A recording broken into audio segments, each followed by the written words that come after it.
sit down somewhere? Mom, he's picking on me. If you know your party's extension, please dial it now. Houston, we have a problem. Sick of all this complaining all the time. Ladies and gentlemen, please take your seats. The show is about to begin. Welcome back, everyone, to Multitasking in Heels. We're thrilled to have you here. Today, our topic is single parenting. And joining us is our friend, Jen Hoffmeister, mother, writer, entrepreneur, dancer, and survivor, who is going to share her story of being a single mom and what it's like raising her two young boys on her own. So welcome to the podcast, Jen. Hi. So before we get into our topic today, as our guest, do you mind sharing your pump and flat moments of the week with our listeners? Sure. So I will start. Well, so the pump should be, I live in Toronto and our kids have been home virtual schooling since Christmas, and they are going back supposedly in a week and a half. I'm not sure I believe that, but right. Fingers crossed. So what my pump actually is that my son, my 8-year-old Logan, he has started to exhibit more confidence, where I think being home with me, he would ask how do you spell this? I'm like, get it on the page and we can look it over if you want me to, but I'm not at school with you. So, and I went to check with him on something and he's like, oh, I turned that in already. And I was like, oh, okay. And it's happened a few times this week, and that was just a huge step for him. So that was pretty awesome. That's great. Just in leaving me be a little bit and doing what he's supposed to do. And so that was really great. And my flat, I'm with my children all the time, so they typically have to do with my kids. Was the other night, Logan, my 8-year-old, he lost it just because he misses my family, because my family is down in the Boston area where you ladies are, and we haven't seen them in over a year. And just I'm feeling it, but for a kid to really verbalize that it makes it hit home more. So it was kind of garbage. Yeah.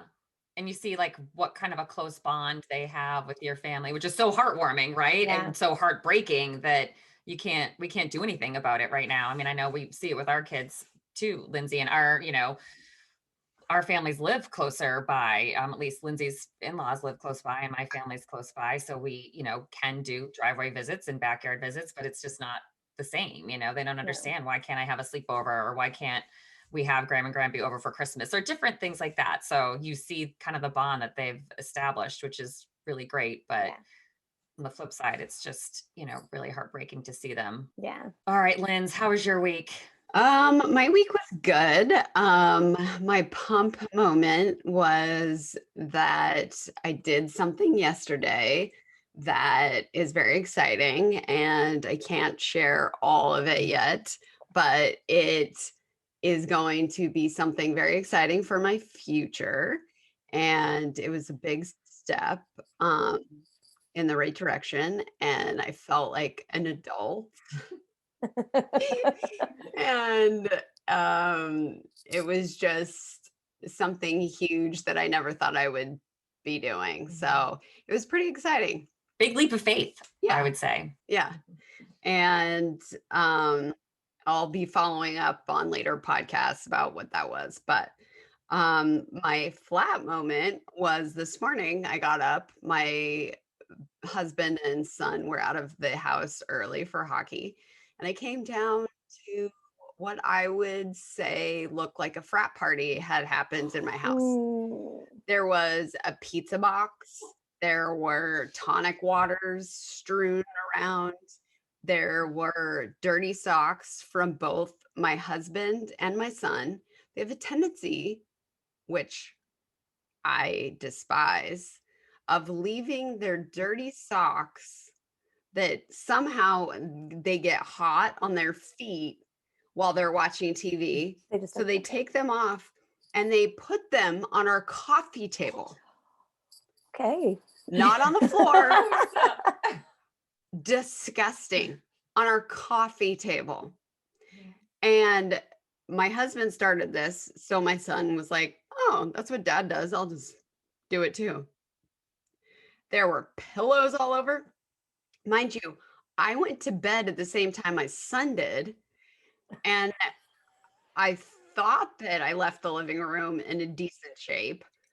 And I don't remember seeing his socks on the coffee table, but it was dark because we were watching a movie and the lights were out. So I must have been half asleep, but I was just like, I felt like I lived with like 6 frat guys. Seriously, you have one husband and one son. How much destruction could they have done? It was disgusting, and it stunk and it smelled. And I was just like, oh my God. And I had like 15 minutes to clean up before Liz got there. And I was like a whirling dervish in my kitchen. And I was just like, this is so gross. The sock thing drives me bonkers too. And I don't know if it's a boy thing. I mean, my husband doesn't take his socks off, but my boys do.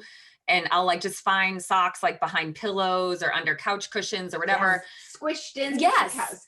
What is that? And then Will complains. He's like, he's getting dressed in the morning. He's like, Mom, I don't have any socks. And I'm like, because they're all over the fucking house. And I'll do his laundry and I will have like just 6 individual socks. Yeah. Without a mate. Yep. We don't pair socks anymore. Yeah. It's a waste of time. My own preference is that they need to be like the same brand, like from the same package. But yeah, no, my boys do too. Actually, I lost it. That's funny you said that because I lost it yesterday on them. I was like, if I were to ever have divorced your dad, it would have been for this. Like, and he's not here anymore. And why are you leaving socks everywhere? You're too little. Yeah, it's crazy. No, it's like 8. Yeah, it's like they're hardwired to do it. Mm-hmm. That's really funny. What were yours, Liz?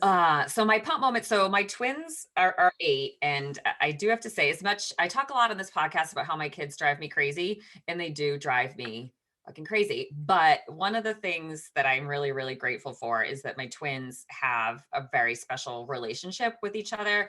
They really do get along so well. They very rarely fight. And this week I think it was the day it snowed, and so they didn't go to school in person. They had to do like an extra remote learning day, which was horrendous. But they built this huge blanket fort in our family room. They took all of the kitchen chairs and they brought up like folding chairs from the basement, and they brought all these blankets downstairs, and they made this huge blanket fort together, and then just sat under it for like 3 hours and played together.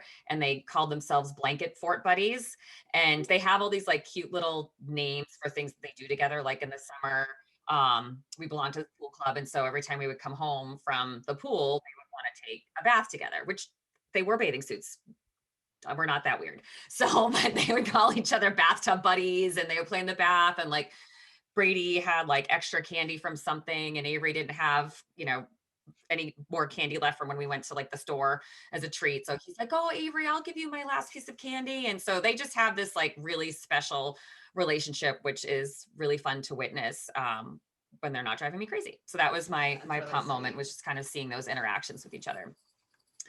My flat moment also has to do with my children. My daughter in particular, she, for months now, and I've posted on Facebook about this, she is having a ton of trouble staying in her room and staying in her bed.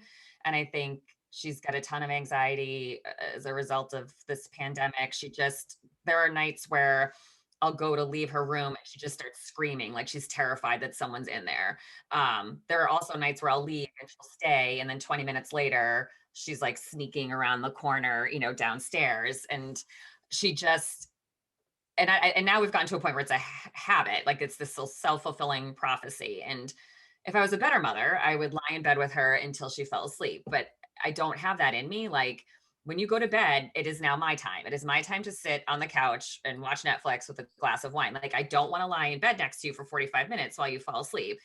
So I've created this monster who now gets out of bed every night and comes downstairs, and now so she'll fall asleep on the couch next to me. And then eventually Danny or I will bring her up. And then in the morning, she hasn't really gotten a great sleep and she's a little bit of a monster. So it's this vicious cycle that I don't know how to break.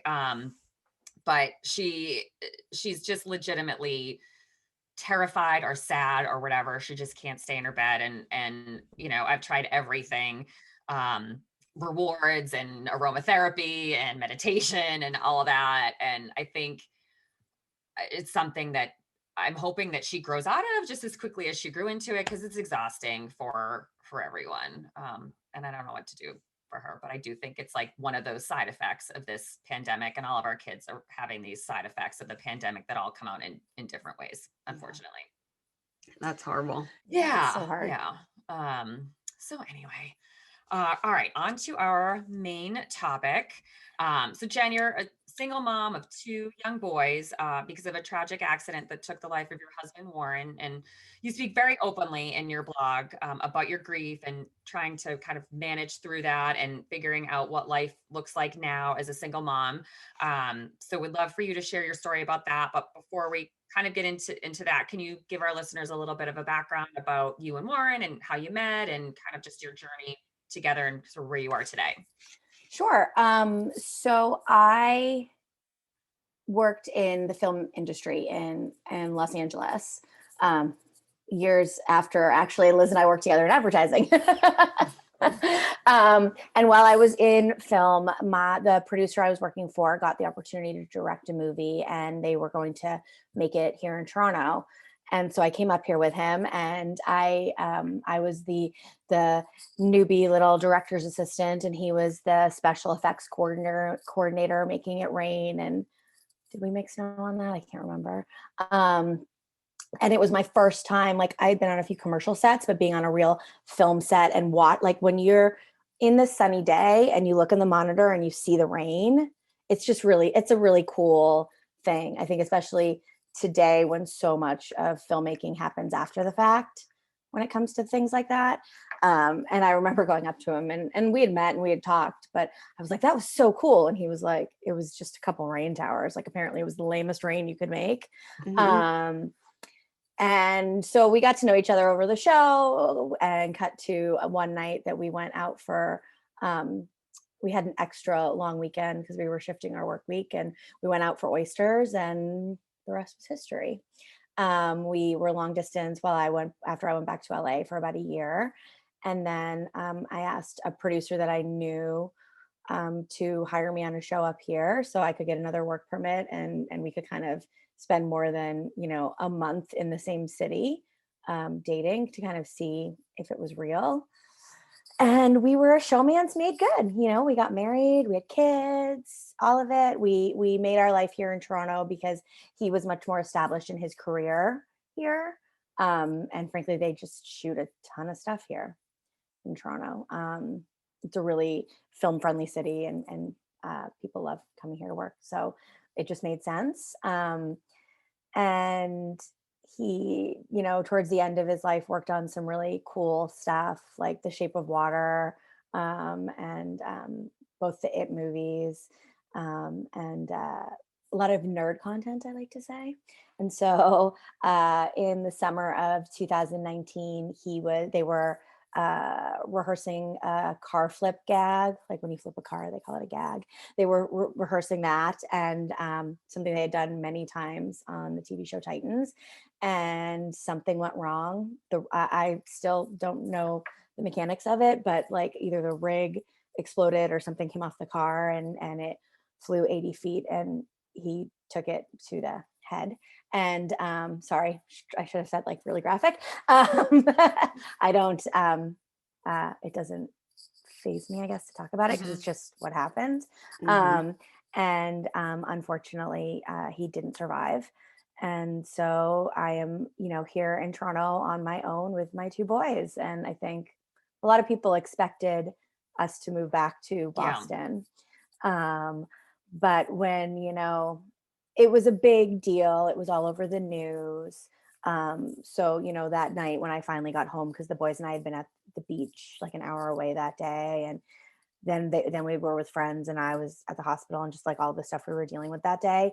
And I live on a little court or cul-de-sac here. And we got home at like 10 o'clock at night, and all of my neighbors from like the 15 houses were on the neighbors across the street, like waiting for us to come home, and like unloading the car because we had all the beach stuff. And my mom actually in the midst of all this drove up here, the 9 hours, so helping her unload her car. And I was like, I don't have any pull-ups, and somebody went to the drugstore to get them. And that when you have that kind of support, you know, my mom even, you know, people would ask her, she's like, I just don't know that she should come back to Boston. She goes, I want her to, but you know, we really built a life here. I built a life here. So here we are, and now we're in a pandemic, and you know, What was it like, Jen, getting like that phone call about what happened? Can you even remember it? Oh yeah, I remember it. I remember we had just gotten to the beach. There's this beautiful beach an hour east of where we live. And it's one of the few places that I've been in Ontario that reminds me of like the ocean. Because I always joke, being from the Boston area, living in Los Angeles, like a lake beach. And I like lakes, but it's not a real beach. That's not a beach. But this beach, it's just like, you know, I think it's a man-made beach, but big white sandy beaches, like beautiful horizon. It's just beautiful. It's our favorite place to go. We go there multiple times a year. And I remember it was our first trip that year, and we were packing up, and he was like, oh, you know, I wish I could come with you. And the boys were like, come with us, Dad. And he's like, no, you know, I have to, you know, gotta flip a car. And so we had just set up. It's a long walk from the car to set up. Finally got set up. I was kept checking my phone because I was like waiting on a friend who was going to meet us, to let her know where we were. The boys had just like gone in the water a little bit. I was like, oh, we're here. This is great. And then I was like, oh, you know, they were filming it out here last year. What was the name of that pizza place that like the crew loved? And so I called him and I was like, hey, so what was the name of that pizza place in Port Hope? And he's like, Jen, I'm about to flip a car. Can I call you back? And it was just like classic. Like he would, you know, almost always answer when I called. And I was like, oh yeah, sorry. You know, I'll talk to you later. And 20 minutes later, one of his guys who had been on that crew called, and I just figured he was calling to tell me the name of the pizza place. And he was like, Jen, there was an accident. And even then I was like, okay, like, figure it out, guys. Like, I'm an hour away. I just got here. Like, actually, from where they were, I was almost 2 hours away. I'm like, what? Like, okay, sure, but there was an accident. And he's like, I don't remember what he said, but something I was like, oh, we have to go. And so, you know, trying to get two small kids who were soaking wet, and they have to get back in the car. And it's not just like a quick drive, it's like an hour drive. So I'm like, all right, guys, come on, we got to go, you know. And I had to tell, you know, Daddy had an accident. Like, I don't know what's going on, but we have to go. And even them, you know, technically what he did every day was relatively dangerous. I mean, he wasn't a stunt guy. He more did like a lot of the like rain and snow and stuff. And they would flip a car that didn't have anyone in it. So I don't know to say there were accidents, there were fires on set sometimes. There like stuff happens. So at that point, you didn't think it was as Something serious. Shuba said made me think like, oh crap, we got to go. But still, you know, and you know, just like, and I'm on my own with them, so that like I'm in my head and I'm trying to get them changed and get them in the car, and then I'm like, you know, as the time's going on, I'm freaking out a little bit. So I call my mom, and then I'm like, we're in the car. How am I supposed to talk to people? Because at one point, Logan was like, you're making me upset, Mommy. Can you stop talking about it? And so I like, you know, thank God we had the car with like the entertainment system and the screens. So I like put on Scooby-Doo, cranked up the volume in the back of the car, and like talked on my speaker, you know, and I talked periodically to his crew member and friend who was with him. And thinking back, there was a moment because I was trying to figure out where to go. Am I supposed to go home, which I live in like the east end of the city, or do I go to the shop, which is in the west end of the city? And Toronto's massive, so it can take, like, his commute was almost an hour every day. So I was like, where am I going? What am I doing? Like, am I supposed to have the kids there? Like, what, you know, what should I'm not going to leave them with any of you guys. Cause no offense, like, you're not their people, you know, like they know them all as Daddy's workers, but like, so, but, and thinking back, something in Christy's voice changed. And like, at that point, you know, he probably had died at that point, but they wouldn't tell me. So we went to a really good friend's house. She's a teacher, so she was off for the summer, and he I knew had that week off, and they have 2 kids of their own too. So I just knew there were 2 grown-ups, 2 cars, all the car seats, like everything, like I could bring them there and everything would be fine. And so we were there, and one of Warren's business partners came to the house shortly after we got there to tell me that he had died, and then brought me to the hospital. And it speaks to what we call our film family, because I think when I got there were already like 20 people there. So that was, which to me it was normal, but I guess isn't. And I felt really bad. I always think of this, like the social worker, whoever the hospital has to like be with you, and she's trying to sit with me with him. And I just was like, I looked at her, I was like, yeah, I don't need you here. Yeah. Like I got people here if I want someone, and like you're like, I feel You're for not the somebody. person. Yes. Yeah, I feel if somebody has no one, and like 100%. But I was like, lady, I'm good. Like, like I'm not good, but I don't need you. Right. And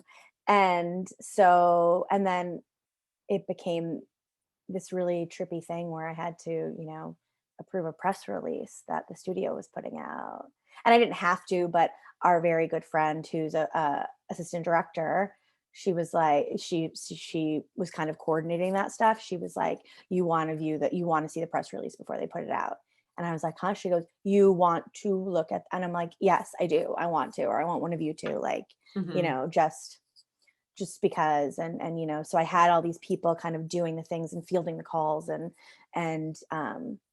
I'd be like, yeah, I don't want to freaking talk to that guy. Like, I know he was on the show, but like, that's not, and so they would kind of, just swoop in and That's take care awesome. of it for me. Run interference. Yeah, it was just so great. And then even, in the days that, so my mom, when I had called my mom, I think before we even knew, she had been driving from their place in Boston up to their place in New Hampshire. And I was like, I said, I need you. And I didn't even know what was going on. But she turned around, went home, got her passport, and just drove. And got here. And, like at that point, by the time she got here, we already knew, like after the day at the hospital, I went back and I had to tell my boys, because I didn't tell them before I left. Yeah. Which for me was a big deal. Like I felt like I was lying to them, but I couldn't tell them and then leave. Right. And it was just the way it was, but I've always been very like transparent and honest with them. So that was really hard. And I unfortunately, or fortunately, I'm very lucky that another film friend, her husband died from cancer just 7 weeks before Warren. So, and she has a little girl. So she put me in touch with somebody that they had worked with during Karsten's cancer while he treatment. And so this woman just made time as she was like driving somewhere just to talk to me. Cause I was like, how am I supposed to tell them? Yeah. So what did she tell you? So, we don't understand death. Nobody really does. Right. And it's a very nebulous thing. And when you say things like passed away or is in a better place, it's very nebulous. And a kid is like, what does that mean? And like, especially like in a better place, like, yeah.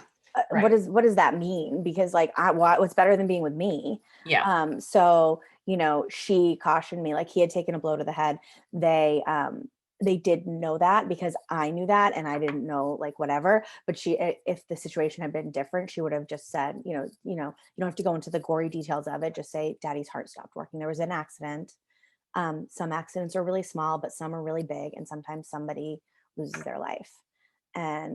And that's what happened with daddy, and he died, or his heart stopped working and he died.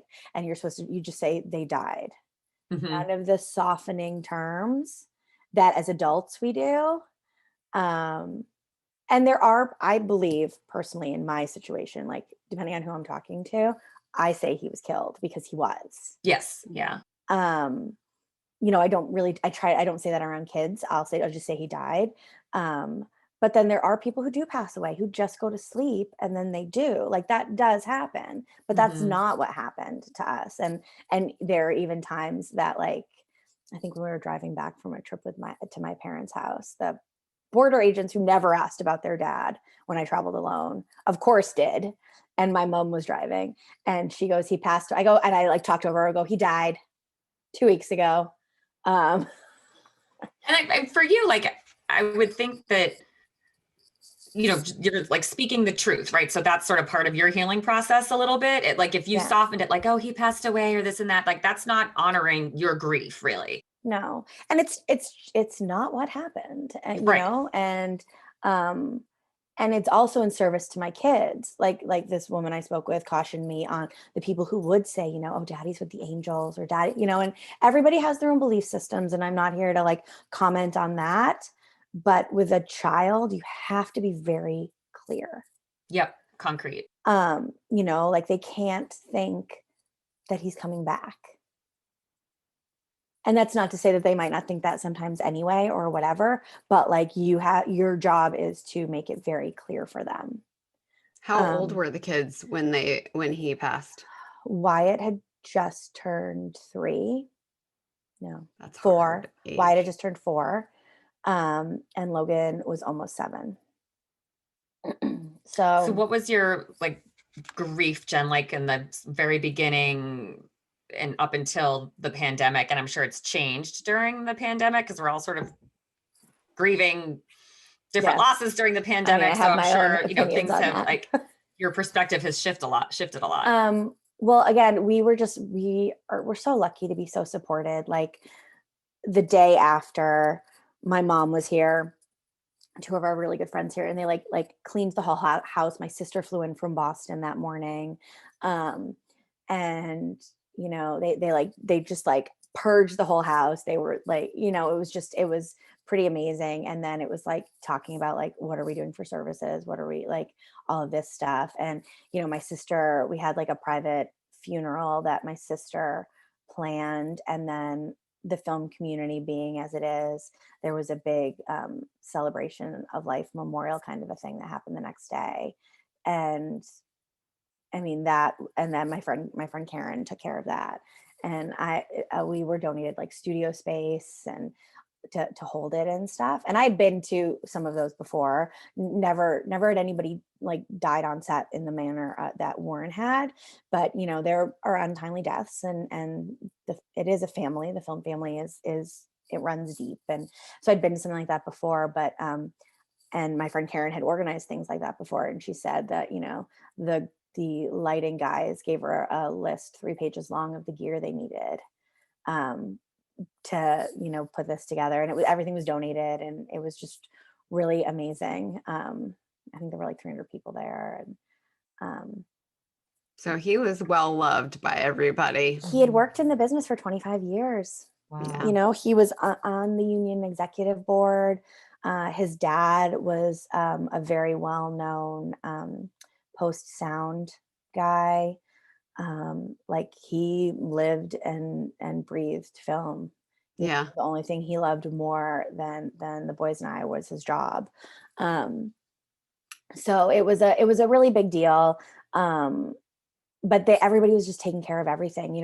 My community of moms here, they organized a meal train, and we were getting food delivered. Like that was July up through October. Wow.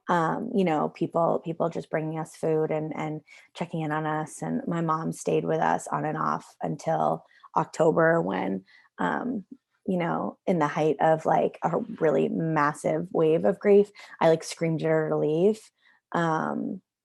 Because her being here, while appreciated, really highlighted that he wasn't. Yep. Yeah. Like in the mom way, and definitely the way my mom is, because I'm a disaster and she's anything but, would like clean up after me. Like if I would spill something, or the boys would spill something, and I would maybe freak out, and she'd be like, oh, it's like, this is just like, we gotta, I don't want to, but we gotta figure it out. Yeah, she was trying to like sanitize your life to a certain extent, Yeah. when you and the boys need to figure out what your life looks like now or moving forward. Yeah. Exactly. It was hard. It was really hard because, Wyatt started kindergarten that year. Luckily, our school is very small. I was able to meet with all of the teachers, and Logan's teacher actually had been his kindergarten teacher. So they move around the school. So there was some comfort in that. He also had a great relationship with his grade 1 teacher. So that was another support. My very dear friend was a teacher in the school as well. So, they had some really phenomenal support. I mean, a lot of the staff from the school came to the service. So that was we were lucky in that. Of course, Wyatt, the day before school started, we were at a friend's swimming, and they have like a brick lined pool. Oh yeah, he hit his head like right on the brick.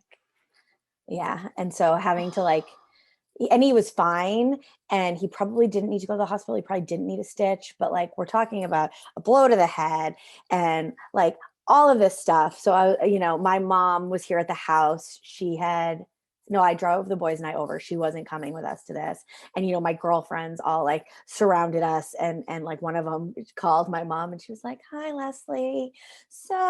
And so like she came over, and, we went to the hospital, and it's amazing that you can go to the hospital here and not have to worry about like insurance and paying and things like that.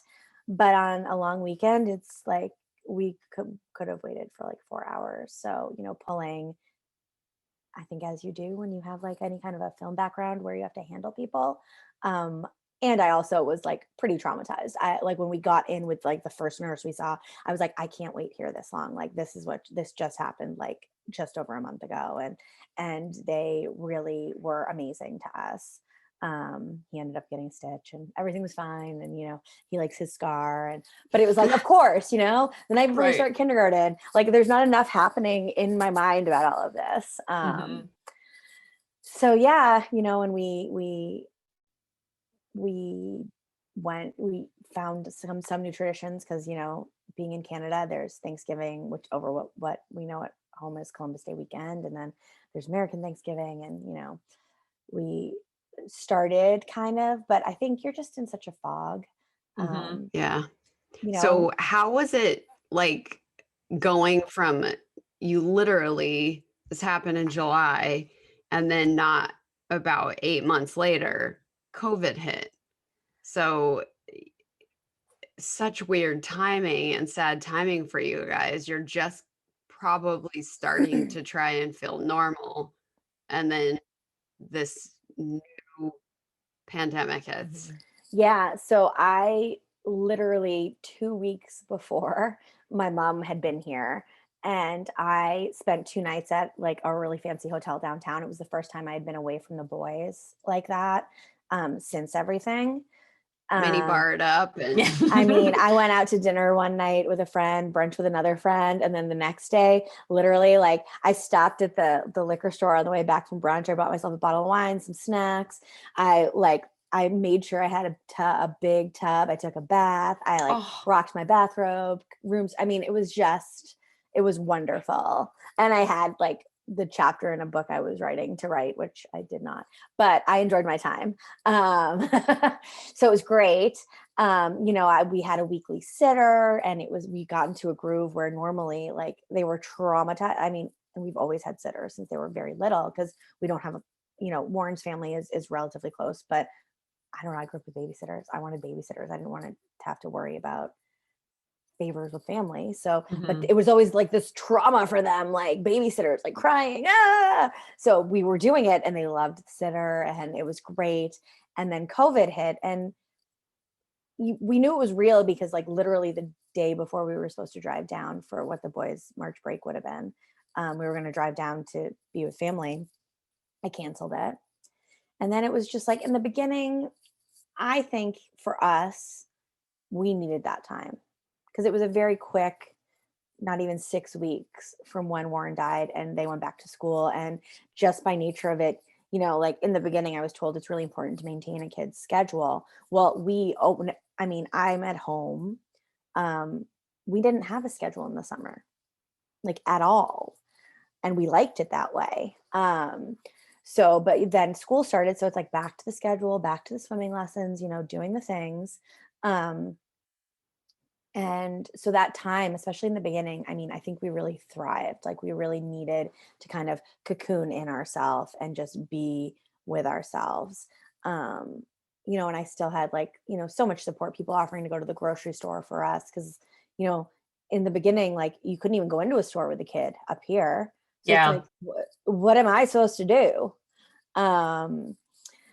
You know, I got very savvy with Instacart because in the beginning it was very tricky to like get it delivered, but I figured the system out and I could plan. Like I knew what was 2 weeks worth of groceries, and really it was 2 weeks worth of milk, and that I could then, you know, and I could book my Instacart deliveries in advance, and so, you know, we just went with it, and it, you know, it was hard, but we were okay. And you'd mentioned like the grieving and the trauma that people are kind of going through with this. I won't lie. There was a part of me that sat there and was like, haha, suckers. Now you know how it feels. Mm-hmm. You have to have the rug pulled out from underneath you and have your life change in an instant. Yeah.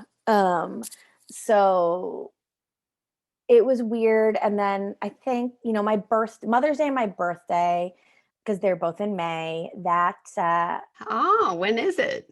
Me too. the 15th. I'm the 11th. Oh, you're a Taurus too. Yeah. I got my Taurus pendant. Oh my gosh, I love it. Oh my, so you're an 11th, because I know a 12th, I know multiple 12th, 13th, and 14th, and 16th, and 17th. See, there we go. Crazy. I actually know another Jennifer who was born in 77, who's like a day or two after me. There we go. Taurus power. It's the best. But I had plans for those days. Like Mother's Day, I was getting a babysitter and I was going to do whatever the hell I wanted. Because that's when you have small kids, that's all you want to do. Mm-hmm. And I distinctly remember the last Mother's Day Warren was alive. I think I went to a yoga class. They had like live drumming. I was like, this is amazing. I came home, I did a mask, and I just sat up here in my room, and Dead to Me had just come out. And I was like, I'm binge watching this, baby. And I heard Logan go at one point, where's mommy? And Warren goes, I don't know. I guess she doesn't want to spend the day with us. And I'm like, no, I don't. It's called Mother's Day for a reason, because we want to be alone. Yeah, like I'm with them all the time. Mm-hmm. Yeah. You know, and he worked really long hours. So I had like envisioned what I wanted for that. And for my birthday, I've always been someone who like just liked my birthday from the sheer fact I have lots of friends from lots of different parts of my life, and I get to make them all get together. Mm-hmm. You know, and share a meal, and, you know, just kind of, I like connecting people and gathering people and doing that. And so I like my birthday because I get to, like, it's my birthday, so you have to do it, or, you know, like I get to plan this, right? So not being able to do that was kind of, it was just weird, and I didn't know what to make of it. And I ended up being surprised by my phenomenal friends that live, you know, here in the neighborhood, and all the moms, and they did like a birthday parade for me, and then they dropped off like a bucket of like tequila and limes and chips and salsa and like all of like the things. And my friend Katie was like, she's like, get the boys to bed. She had made a t-shirt like, it says I need a huge margarita, and then there was another one too, and she was like, put one of these on, you know, let me know and I'll send you the link for later. And I was like, okay. And so I did. And she called me on like FaceTime, you know, Messenger or whatever. And I was like, are you outside my house? And like a bunch of them had all set up like 6 feet away on my front lawn. And, you know, a local mom baker had like individually packed up cupcakes for us. And it was like, that's amazing. It was really Wow. awesome. Yeah, it was really, really awesome. And you know, it was it was better than I even imagined it could have been, you know? Yeah. So you really do have a huge like group and tribe up there, Jen. So I don't blame you for not moving home. I mean, you can't ask for more right there. yeah. Yeah, people showing up when you need it the and most. it's all right here where, you know, I think, especially because I went to a private school in the Boston area, and even the people I know, they're kind of all over the place, Mm-hmm. you know, like where I have no shortage of people I can call that, you know, are 5 minutes away. Yeah. And just even like I totaled my car last January, and it was right around the corner from our house. And I literally didn't have to call anyone because it was one of Logan's classmates' houses right there. The mom came out. You know, both of the lunch ladies from the school, one of whom is Logan's best friend's mom, like pulled up. So the first one took the boys into the car while I was dealing with it. And then the other one pulled up, and her eldest, that's how she ended up being our babysitter. She took the boys so we could deal with all of the stuff. Like, Oh my and then gosh. all of a sudden I was like, shoot, I had to call Katie, who I was meeting, and I probably should call my parents. But like, I didn't, it was just, I mean, and that's, I think, speaks a lot to this neighborhood too. Wow. It's a really great little community we live in here. But yeah, you know, that wouldn't be the experience in, you know, suburban Boston that I would, No, that I would not at have. all. I would have my family, which would be amazing. And I do have friends there, but that level of support, just not, I mean, not that It's readily available. huge. Yeah. So we're very lucky that way.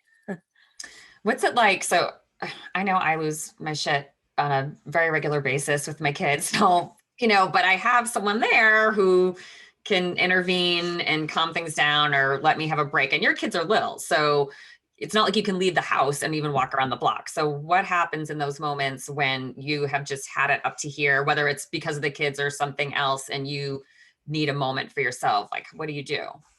I lose it. um, you know, it's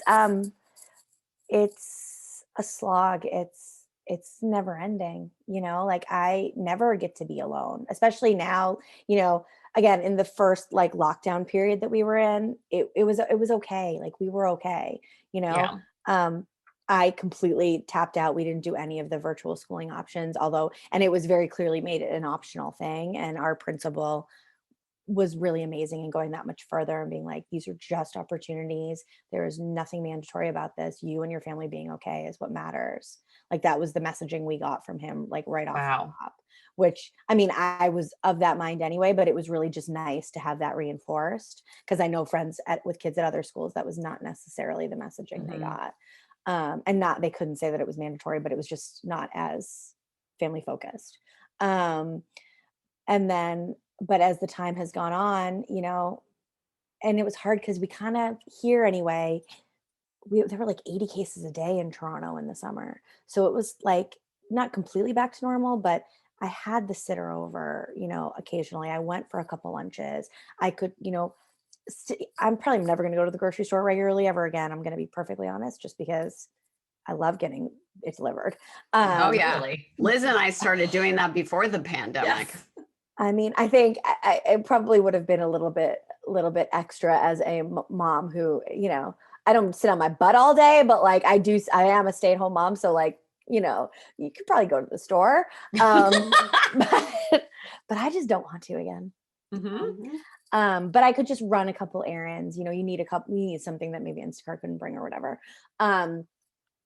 So that was really nice. And then they went back to school. So some free time. And then, we had a 2-week stretch where their classes were shut down because of positive cases. That luckily didn't spread at all. But the party line here is that you get shut down if there's an exposure in a class for 2 weeks. So we did remote learning, and that was freaking hard.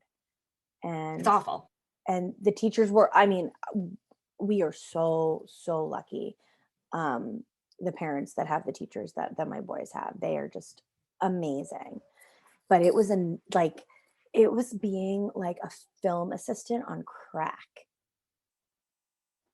Like just the tech troubleshooting and I mean, you know, I need this, get me that. Like I was just like, I did not go back to film because I didn't want to do this. Yeah, you turn into your kid's bitch. Like, I need a snack. I can't get on my Zoom. I need a pencil. I need scissors. I need glue. It's the worst. Yeah. Craft services. Yeah. You're the You're the PA, catering. your craft, you're out. It's just too much. Mhm. But then I guess even before they went back to school, we had an option here where you could either opt to go full virtual or Mhm. back to school fully. And they gave you there's been some opportunities to switch in that. And having to make that decision on my own was really, I think that was maybe the first moment where I was like, how the hell am I supposed to do this? You know, like I can talk to other people, I can talk to my, you know, like, but nobody is in it with us and knows us as well as a partner would, as well as Warren would. And we might not have even agreed on it, but I would have at least trusted where his opinion was coming from.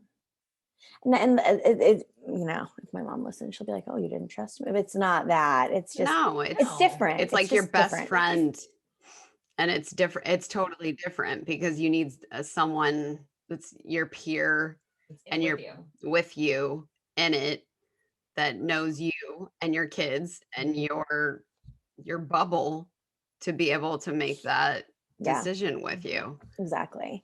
So that was really challenging. And then having, you know, all the holidays that come up in the fall. And there's a lot. Yep. Right after one right after another. Yeah. Well, and then, you know, Warren's birthday was in September. Logan's birthday is in September. Then we have Canadian Thanksgiving, and then there's Halloween, and then there's American Thanksgiving, and like all of it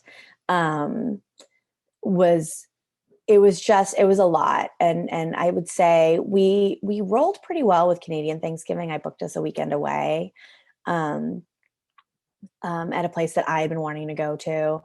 And we had a really great time. We hiked and spent lots of time at the beach, and my boys still went in the water, even though it was October.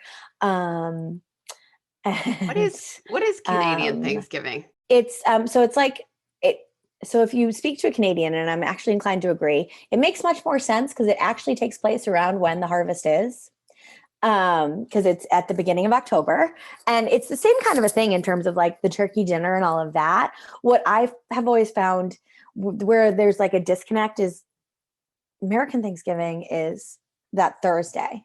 Everybody eats the turkey on the Thursday. Like I remember when I first moved here, I was on a show and Warren was like, "We can go on that weekend." I go, "They're not saving the dinner for the weekend. That's not how it works. It has to be Thursday.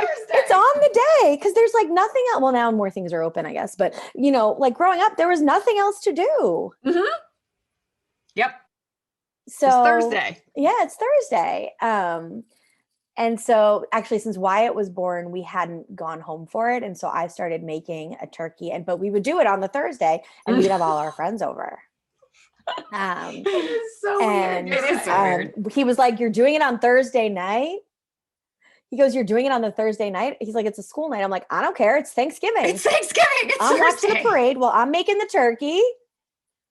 Like, this is what we're doing." And the kids got used to it. And so a couple of years ago, we actually went home for Thanksgiving in 2018, I guess. And my friends were kind of like, wait a minute. And I'm like, "Don't worry, we'll do something like before. We can still do our thing." And to have these little kids be like, "We always come here for this, don't we?" It was just really nice. Like, I really liked that. Yeah. So to not be able, and especially because it fell over, well, this year it fell over when the boys, we were supposed to be isolating because of their classes. okay. So it's not like even the few people we did see, we could see. That's hard. So you just kind of I bought established new traditions sad that now little you can't. turkey breast. Oh, Yeah. Yeah, we had You know, and that too. was a tradition that still worked even though he wasn't here, you know? yeah. So I had a sad little turkey breast, and I'm like, I'm cooking this dinner that these guys aren't even going to eat. And it ended up being fine. I know. In I think part, it was nice. our It was nice that they expectations were are so home. low that it's just like, Yeah. all right, just get through the day. Jen, how do you Well, in like part, it was keep? kind of, Oh, sorry. Go ahead. no, I was saying it was nice that they were actually home because I like turned on the parade and I was like, we're not doing school today because it's Thanksgiving. And, True, they would have been in school. Yeah. Yeah. So, but they were virtual. So I was just like, we're not doing that today. It's We're a having holiday for us." Thanksgiving. That's awesome. Keeping your traditions Yeah. alive. How do you keep like Warren's memory alive with the boys and like talk about him or share stories? It's not really like a conscious thing. I mean, you know, he's kind of just a part of everything, I guess. You know, the boys will bring him up or you know, they'll do something and I'll be like, or Daddy loved doing this with you, or Mhm. I don't know. It's just a part of our day to day. It's not necessarily a conscious thing. Yeah. We had him cremated, and because this was not something we had ever spoken about, his ashes are here, and I didn't realize how much that meant to the boys until I brought up doing something with them someday. What are you doing now, Jen, with everything? I know that you are busy. You say you're a stay-at-home mom, but you really do a lot of other things. Yeah. So can you let us and our listeners know what you have going on? We know you started Beauty Counter 3 years ago or so, and you hello. And you have a lot of other stuff going on. Started working with Beauty Counter 3 years ago, and it was kind of I just wanted something to like use my brain a little bit, and then it's grown a lot for me, especially in the last year and a half, and since Warren's death. Since Warren's death, I write a lot about my grief and my experiences. It started on Instagram, and then it translated into an opportunity to be a co-author in a couple of different book projects and a blog. And I am also actually developing a podcast myself with a friend of mine. So yeah, I keep very busy. What did my coach say the other day? I'm a multi-passionate entrepreneur. I love that. Well, and I read on one of your blog posts, which I thought was really interesting. It was about like a recent workshop that you took. And there were words like mompreneur being used, and kind of how you felt about that word. And it's like, why do I have to be a mompreneur? Like, I'm just an entrepreneur, like, why does it have to be associated with me being a mother? Like, you're so passionate about all of these things and you have all of these endeavors, but that doesn't mean it has to be tied back to you being a mother. So I thought that was kind of interesting. Well, there's no dadpreneurs. Right. Exactly. So it's like kind of offensive from a gender perspective. Can you tell us what your podcast is? It is. And even the idea of, yes. So I don't have the actual like really good like log line, but it's going to be about people sharing stories of their own kind of traumas and how they've transformed that into where they are now in life, and kind of all these just transformations that I think we go through. And it doesn't need to be a trauma like mine, but we all experience some sort of trauma, and we all have this point in our life where we say, now what? Like, what's coming next? And what you do after that. So we're hoping, I'm going to say it here, we're hoping to launch it in April. That's awesome. That's nice. Do you have a name for it? It's actually called Now What? Oh, that's cool. That's amazing. Yeah. So we're pretty excited, and I'm working with a good friend who we met when both of our eldest were like babies, like teeny tiny, at Mom and Baby Yoga. That sounds familiar, Lindsey, right? Yes. Is that how you guys met? To drop off our kids. That's right. 7 a.m. on the dot. Liz Daly and Lindsey Sutton. Oh, well, Jen, thank you so much for sharing your story. I think it's incredibly helpful for our listeners who might be navigating their own transformations or dealing with grief in whatever form or fashion it comes with. But did you happen to get anything interesting in the mail recently? Would you care to share your what's in the box with our listeners? I'll show you with the box. What's in the box? What's in the box? I get a lot of packages. Mm-hmm. So do we.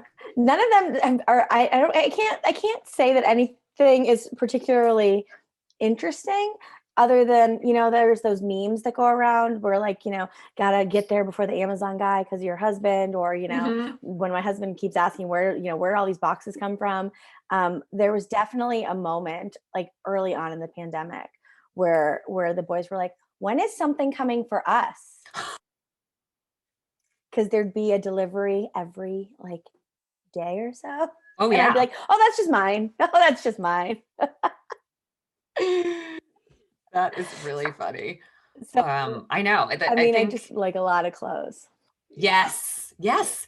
And it's just like, Lindsay and I always joke about it. Like we're not going anywhere. We don't have a reason to wear these things, but it's just like the dopamine high you get when you hit like add to cart and purchase. It's like, yes, I can't wait. I needed new loungewear. Everyone does, right?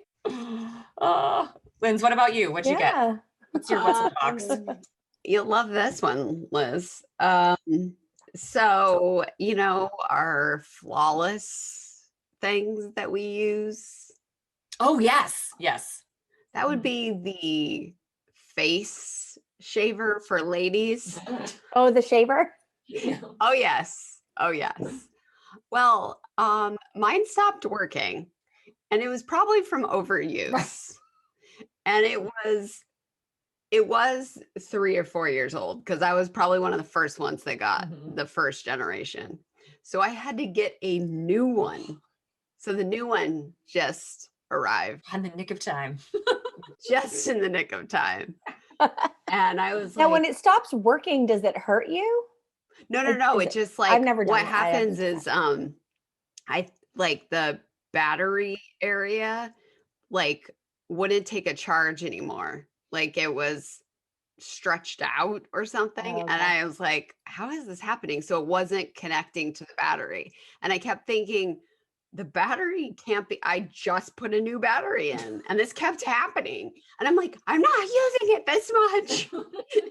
And so then I was like trying the battery out in my toothbrush, and it was like perfect. And I'm like, okay, something is wrong. And then I just noticed that it wasn't connecting. And so I was like, okay, I gotta get a new one. So yeah. Yeah.